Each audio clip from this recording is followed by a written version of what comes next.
Hi everybody, this is Lynda Keane, and today I'm very delighted to introduce to you Donna Lewen. She is from Arizona, and Donna is a very, very experienced presenter and technician, really, therapist and fitness instructor, and everything to do with aquatics, really. I think that's right, is it, Donna?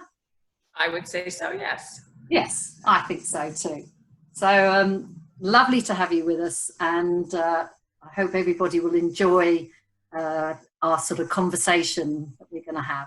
So Donna, when did you start in the fitness industry, in the aquatic fitness industry, should I say? Probably over 30 years ago. Yeah, I started teaching. I was just on the deck at a fitness facility. I was taking exercise classes, and they said, "You're good at this." And back then they just threw you out with 3 days of training, no certifications. And then a few weeks later, I had a woman go under the water because her legs gave out and I didn't know what to do. Oh. And so from that moment on, I started looking for ways to up my game.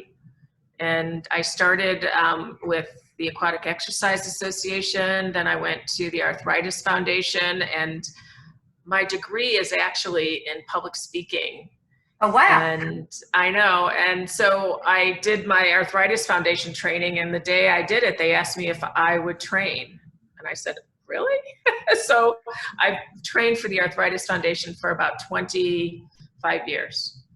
Wow, So that's certified amazing. people. Gosh, Yeah, and then about you, your degree in public speaking. yeah, I know. So, but things have changed a lot, and I enjoy taking a holistic view at things, listening to what you feel under your fingertips, and listening to your clients and your patients and working with their entire body, so we affect their whole body, mind, and spirit. And I think that's important, and probably part of what can be lacking in a physiotherapy setting.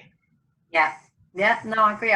In fact, funny you say that, because I have just recently delivered a presentation for A.R.E.A on muscle activation, and I went into vibration and vibration in the human body and the frequency and the hertz that we vibrate at, which was, I've never even stepped or dabbled my toe into that whole arena, but fascinating, absolutely fascinating, when I sort of, DNA repairs at 528 hertz, and I thought, wow, that's amazing, because what vibrates at that? And then started listening to the music and everything. So I fully, I think I'm joining you on your embracing that side of things as well. But, yes. So what was the first thing that you did when you sort of started going down the therapy avenue? What was your first incarnation, or what was your first introduction to that side of things? Probably the Arthritis Foundation program. Mm-hmm. So I saw a need for people that didn't have the physical abilities or mental abilities to really do a full aerobics class, and they needed more balance, and they needed to work more pain-free. And so I chose the Arthritis Foundation, and I got referrals from them. To be honest, that's how my business started.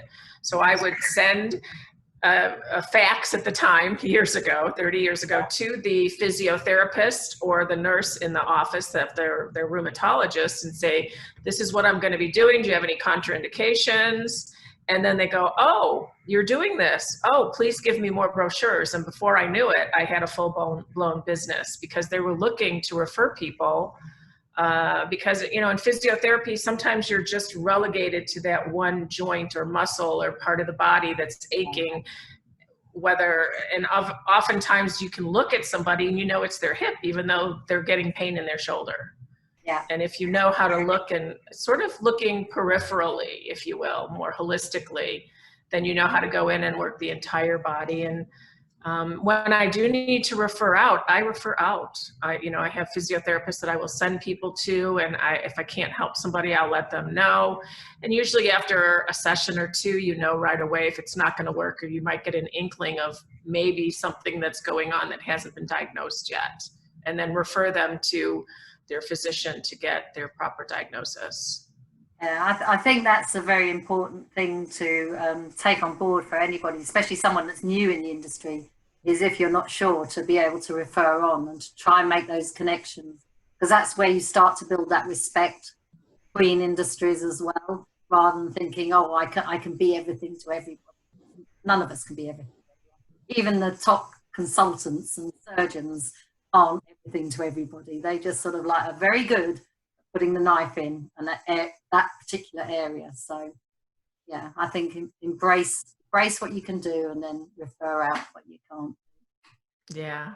So from the Arthritis Foundation, I know that you were very early on in the aqua stretch arena.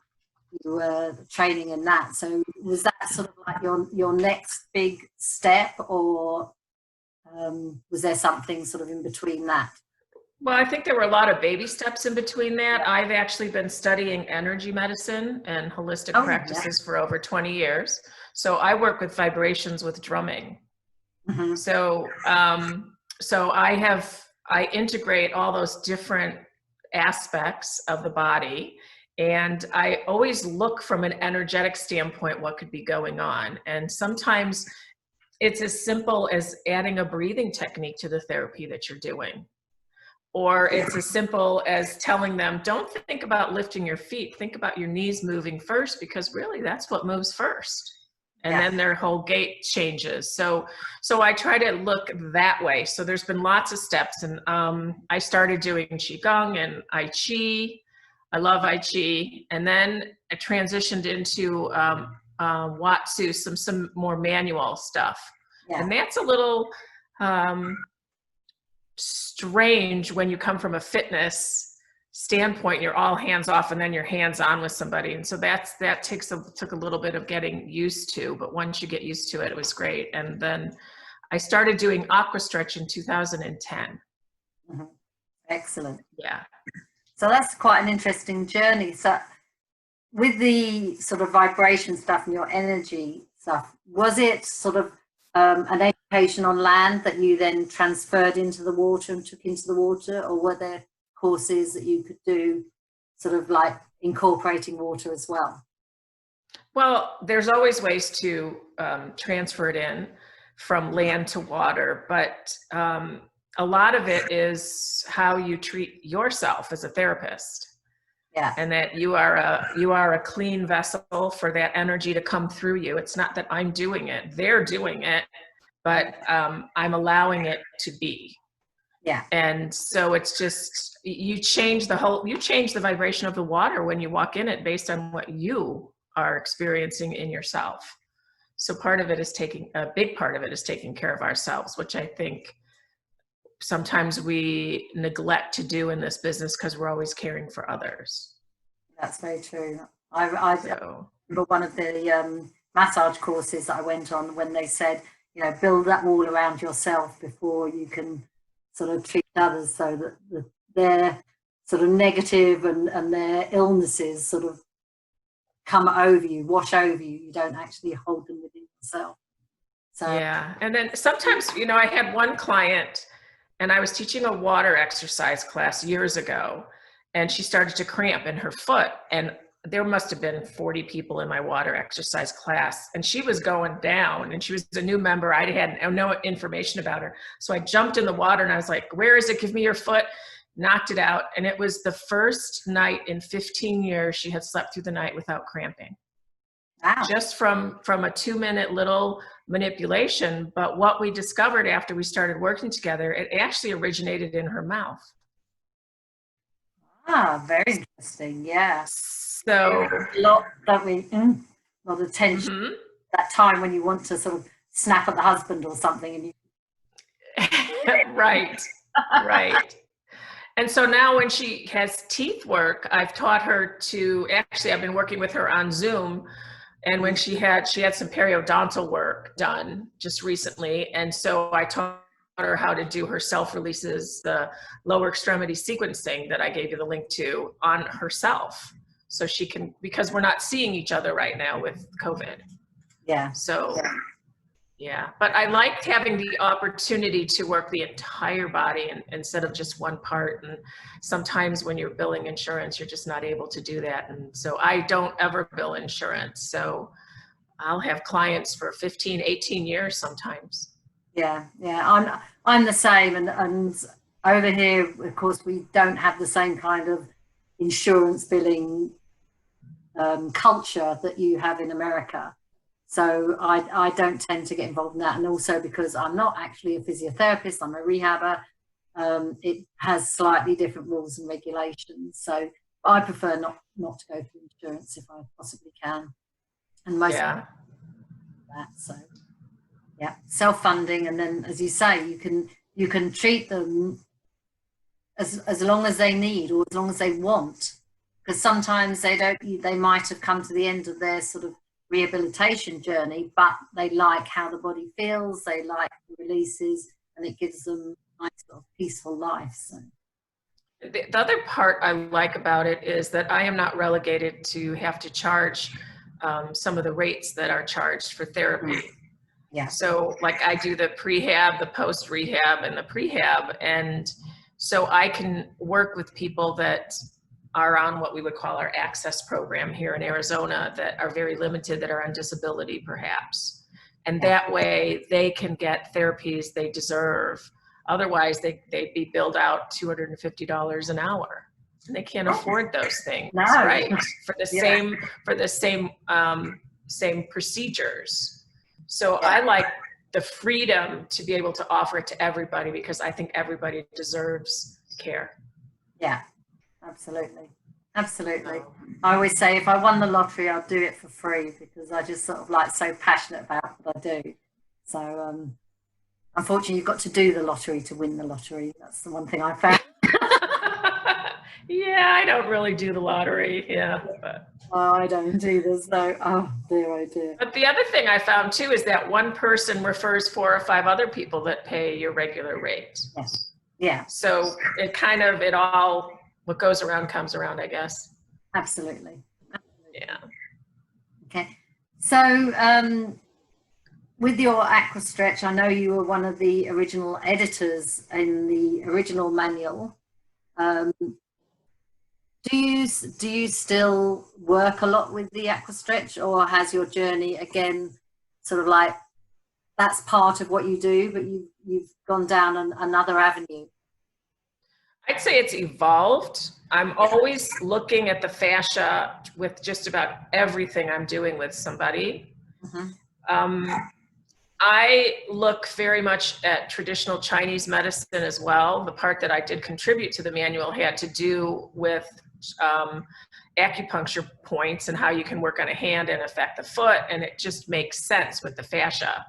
And that's how I started to develop my sequencing, upper extremity and lower extremity, by realizing that it goes to the tips of the fingers and the tips of the toes. It's just a little slight change, and it makes a huge difference. I teach a class at a place called Ability 360, and one of the women had MS, and she went and did too much, and she was numb. And the class I teach is called Stretch Fusion. So we do, stretching seated or on the floor, standing. So I always ask, what do you need to do today? And her legs, her lower extremities were all numb. So I walked them through the lower extremity sequencing, and it helped her more than anything else. Actually, it's one of the things I think you were presenting on recently as well, with the meridians and things, wasn't it? Did you have something? Yeah, the meridians and I Chi, and 70% of our trigger points are the same as acupuncture points. Yeah. So, and they just feel a little bit different under your hands. They're like a divot. It's an acupuncture point, and then you can go and look, what does this acupuncture point do? And then, it affects the sciatic nerve. And what's it called and where is it? And then you go, oh yeah, I feel that a lot when people have sciatic nerve pain. And then it sort of all makes sense to you. So I use every avenue that I can. for people. And I also believe that relaxation is really important. I love I.Chi for that. I add in different breathing techniques. I even have a Tibetan singing bowl I bring in the water. Oh, excellent. Yeah, I saw some of the posts on that with the Tibetan singing bowl, and I think Jim's just ordered one, hasn't he, Jim Kelsey? So yeah. So, but you can put you can put water into the bowl and change the vibration of it, which is really interesting. So does that then just sort of like vibrate through the water, and is it only for the person that's next to you, or will you have that when you've got I think you affect the entire water actually when you put it in there. And sometimes I'm guided to put it on their body, maybe on their belly, above their head. I go around their bodies. So it depends on the situation, but you'll actually see the water will like vibrate from it. So yeah. But yeah, there's a lot of research actually on sound healing. I don't think there's much in the water, but you see the vibrations of the water as you're doing it. So yeah, well, it's very interesting because if you look at the book, oh, can't even think who it is. The Messages in Water, the Japanese book. Oh yeah, Masaru Emoto. That's the one. Yeah. You know, there's sort of different sort of words with water, and it's just fascinating to see how the crystals change. So I think we underestimate that aspect of working in water. You know, as instructors, we all appreciate and we know the benefits and we know the physiological effect of immersion. But I think there's now sort of like this whole new element, which has things like the sound and vibration and, you know, the sort of the noises that we can make within the body, the breath and everything, and then the vibration within the water and bringing those two together. I think that's sort of like, you know, seems to be becoming more known and more experienced and more practiced.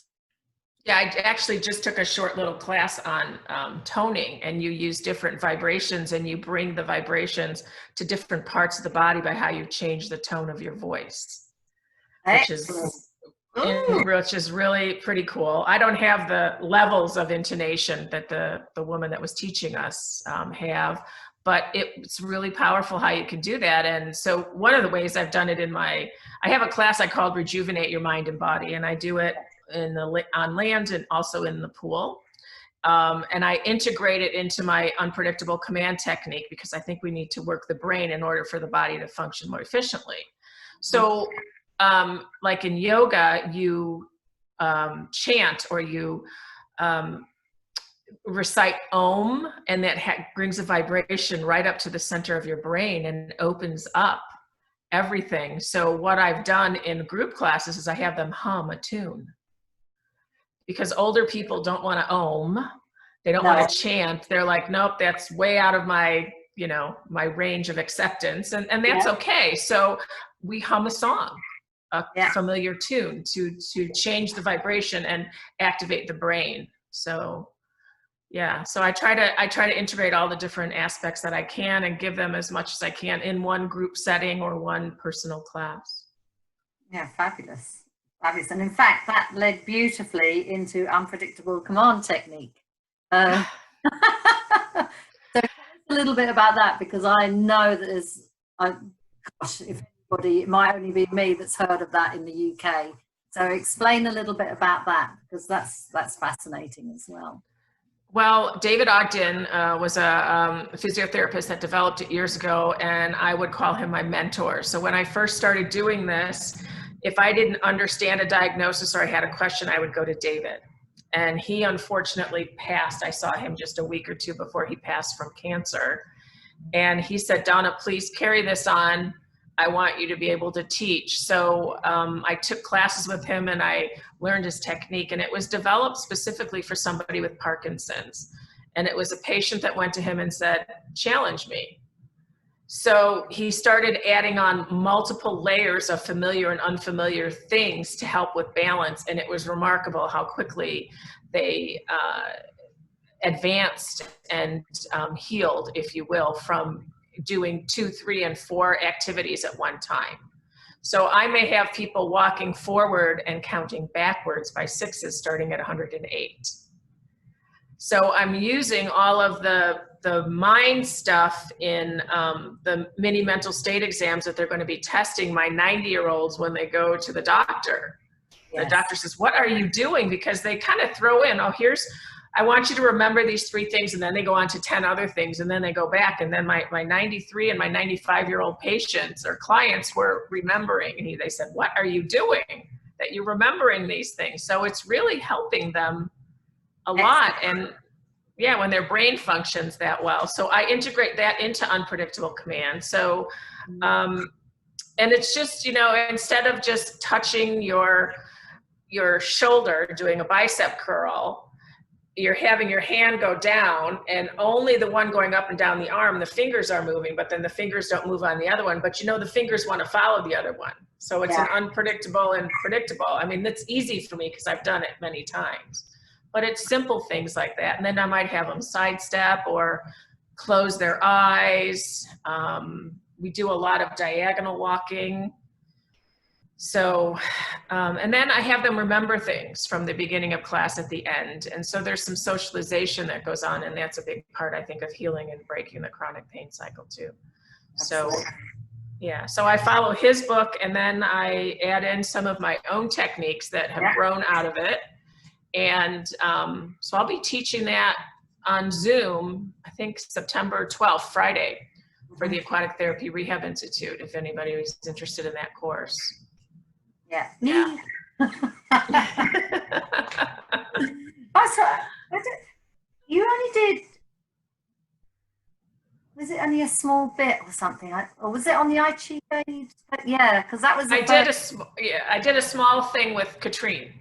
Oh, right. Okay. Yeah. No, that's right. Yes. Yes, you did. And that's when I sat and thought, I'd heard about it. That was the first time I'd sort of experienced, and I thought, no, I need to know more about that. So. Yeah. So it's been a very helpful technique for many people. So, yeah. Especially, as you say, the aging population, and especially when they do have these tests, they go and they need to memorize and things. So, no, I think it's brilliant. So. Hopefully it'll get bigger and bigger again with you at the helm now. Well, I don't know if I'm at the helm, but anybody can teach it, but I keep the pureness that David Ogden developed with it, the pure elements of it, and I've added on because things have changed in 10 years. Absolutely. I mean, this is things do move on, and science moves on as well. So yes. That. So it's all a continuous learning curve, really, isn't it? Yes. So in your teachings, do you use any equipment at all, or is it just purely you, the water, and your group or your clients? Well, with Aqua Stretch, I always use a neck doodle. I always have one available. I use neck doodle for balance as well. Sitting on it, moving. I think Mary Weichel just did something with a ball, sitting on it. I've done seated Tai Chi with on the neck doodle, and I use it for the neck to support. I also use weights when I do Aqua Stretch. Sometimes I don't need it, sometimes. And different stretch cords, the Hydra Rider band I really like a lot. It depends on what the clients need. Yeah, I use a lot of different equipment, noodles. Yeah. Mm-hmm. Do you use any of the strength equipment, any of the drag, the big Aqua Strength, or the it's gone now. Yeah. I have the original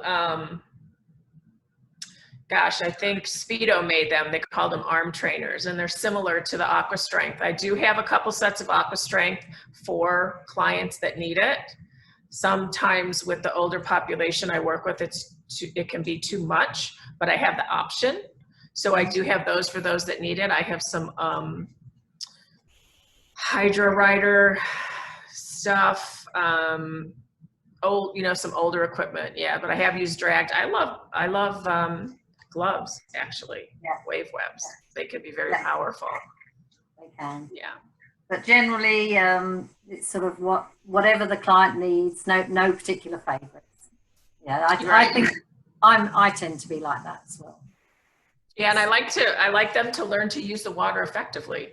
I think, Yes. you know, a lot of people don't understand how it differs from working on land. And so let's make the most opportunity about what we have. All you need is a pool. Yeah, yeah. I think learn to use the water properly, learn to use the body properly, and then you can have the equipment if you're good.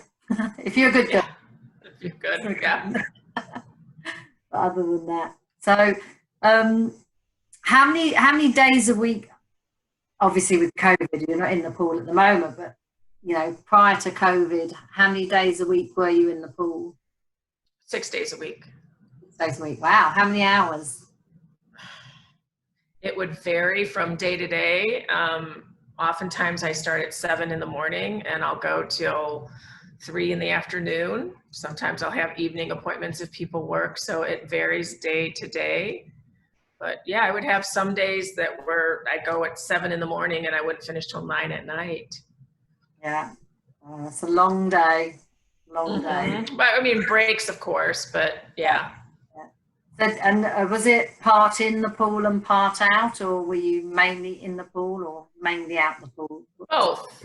It depends. Sometimes I would have 2 or 3 pool appointments, and then I would teach a land class at skilled nursing unit or assisted living, and then I would go back in the pool again in the afternoon. So I'm driving to different locations as well. Yeah. So yeah, driving time would be included in my 14 hours, but yeah. Yeah. And this is one of the things that I'm also trying to sort of put over in the UK, that you can actually make a career out of this. And this is what I'm sort of asking everybody as well, because quite often people will, I mean, like everywhere in the world, you know, they might have their day job and just come and teach aquatic fitness or something in the evening. But I think you can transition and you can have the aquatic fitness and you can do the sort of therapy things. And you can actually make a nice career out of being an aquatic specialist, somebody who just deals with the water really as their main stream of income. So it's... Yeah, mine turned into full-time. I mean, it was not uncommon for me to be booked out a week or 2 in advance. Yeah. You know, so, because I need a night off too. So, yeah. Yeah. I think, I mean, it's one of the things that COVID has taught me, that I was totally overworking, and I actually take a little bit of a step down and to appreciate life a little bit, that it's not all work and no play. Because I never see it as work. I never... You know, I'd go to work in the mornings and it would never be a chore. It was always just something that I really enjoyed doing. I like the mental challenge of seeing people coming in, especially when you've got new clients or something, and it's like solving a jigsaw puzzle. You know, what's going on in their body? What do they need to adjust? How do we need to do that? What do we need to, you know, what technique will work best for that person? So I've never really thought of it as actually, you know, as a job. So I'm told people get very jealous of that fact. That's really nice. Yeah, that's really great. Yeah. It is. So what do you think's been your biggest challenge in your working aquatic career? Probably finding pool space when I need it. Yeah, and the right temperatures that are needed. But now I think I've mastered that. I have people that I could bring in from outside sources. Problem now with COVID, they're not allowing you to bring any guests in. So that's slowed things down quite a bit. But so I'm really not doing a whole lot during COVID right now. But I will see people. I do wear a shield in the pool and a mask when I do work with them. But I don't expect them to, because it's too hard. It's dangerous, actually. They could aspirate. So yeah, ditto. So I've got my visors and everything. So can't wear rubber gloves. That doesn't work in the pool. So we don't do that bit. Yeah. But if I've got somebody who's just sort of in a vertical position, and I'm just sort of manipulating something, and I say to them, look, the choice is yours. You know, your face won't be going in the pool, but I will be fairly close. If you're more comfortable wearing a mask, then by all means do. but otherwise, you know, you don't have to, but some do, which I don't sometimes, because then you might get an odd swimmer coming sort of over your shoulder. So it's their choice on that aspect. But I always ask how many are reserving the pool when I need it for me and my clients, so that it's pretty empty and we have most of the pool to use. And if I'm doing aqua stretch, oftentimes I'm in the corner because we have bars and you can hold on to the bars. So everybody else is kind of off and away. So, but I haven't had any issues with COVID with any of my clients. So I've been very blessed. Yeah. Yes, ditto. I haven't. I've heard of other people, but luckily nobody sort of close to my family and none of my clients have suffered badly with it. Only the emotional part of the lockdown, which I think is going to have a very big effect on people's mental and physical health. Yeah, I've been actually publishing yoga nidras for people to access on YouTube to help them relax and help them sleep, because that's a big part of you repairing. Yeah. So those are out there too. So those are fun. Yeah. Well, even for kids need it too. They need to feel safe and nurtured right now, especially with school starting again. Yeah. So, yes, I think September's going to be a strange time. I mean, I don't know that we're going to wave. I don't know about that at all. But I think the stress levels are going to rocket, where parents are going to stress about the children being at school, and then the knock-on effect is the children themselves will get stressed about it as well. So I think we've got that whole issue to start to deal with. Yeah.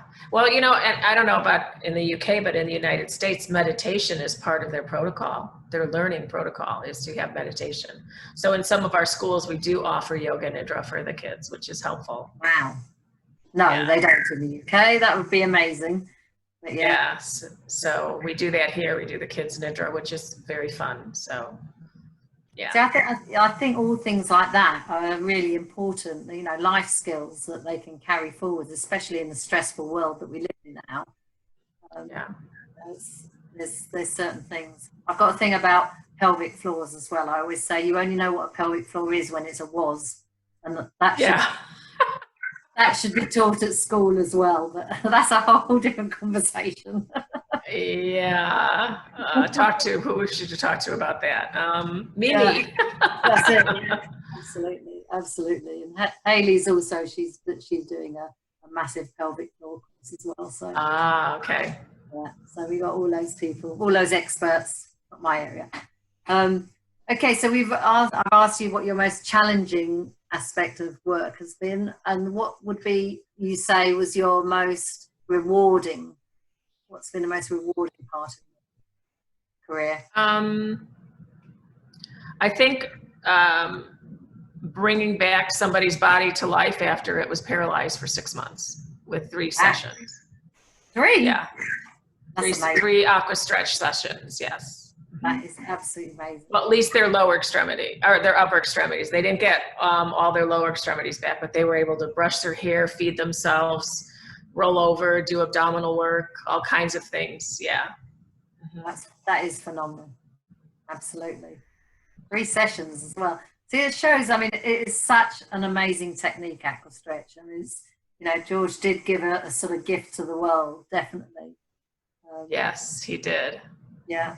So it's just, I love it. It definitely changed the way I work when I got involved in that. And that's what led me down the fascia journey, which I've obviously embraced and run with. So yeah, it's phenomenal. I would, you know, offer up my Vimeo for my lower extremity sequencing. It's about a 10-minute video and instructional video.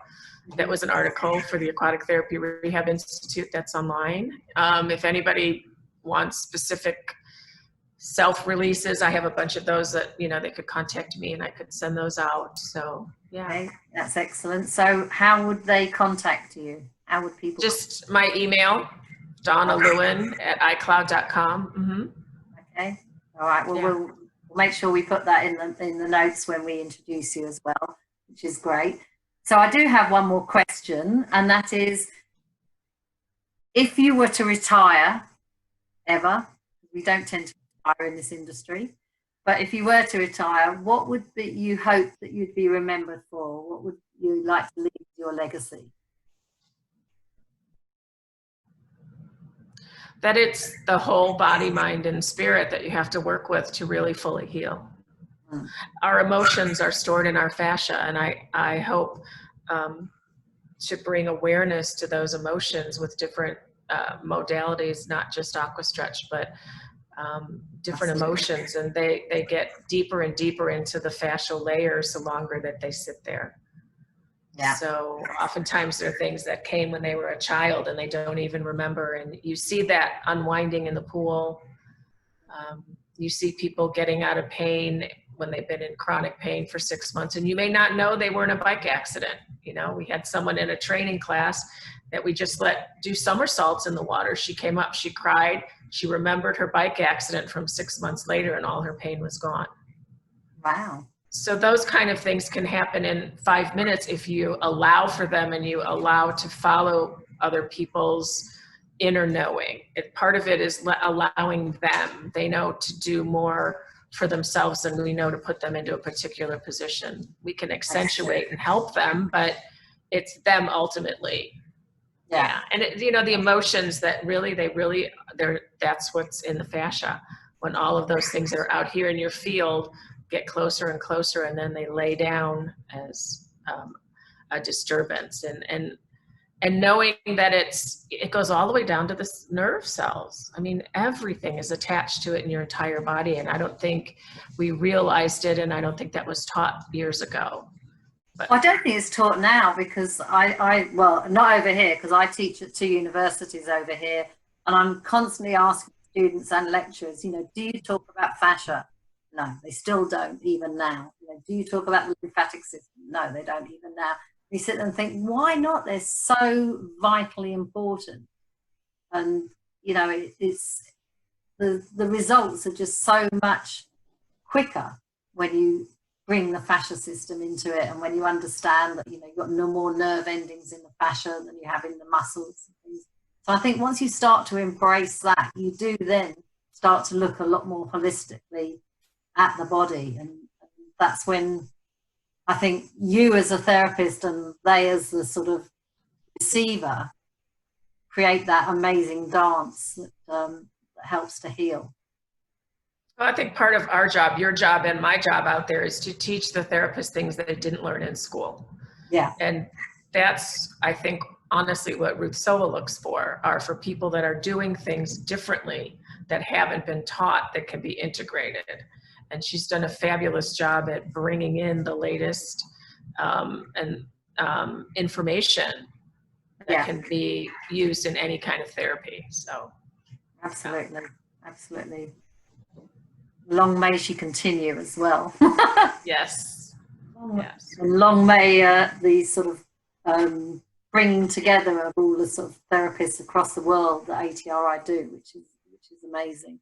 And Zoom as well, because, you know, I don't know if anybody had even heard of Zoom before lockdown, and it's just done so much to have it as a platform to actually bring everybody together and allow all these talks and these lectures and these webinars to go on, and to be able to sort of tune into from the UK to Australia to America, across Europe, and the same with everybody else. You know, we can actually now go and learn from these people without having to get on a plane and add all the extra costs that involves. So yeah, that's expensive. Yes.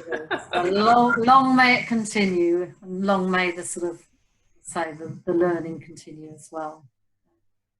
As I say, I'll look forward to learning more from you about the unpredictable command technique, and hopefully that's something that we can together maybe bring over to the UK at some point.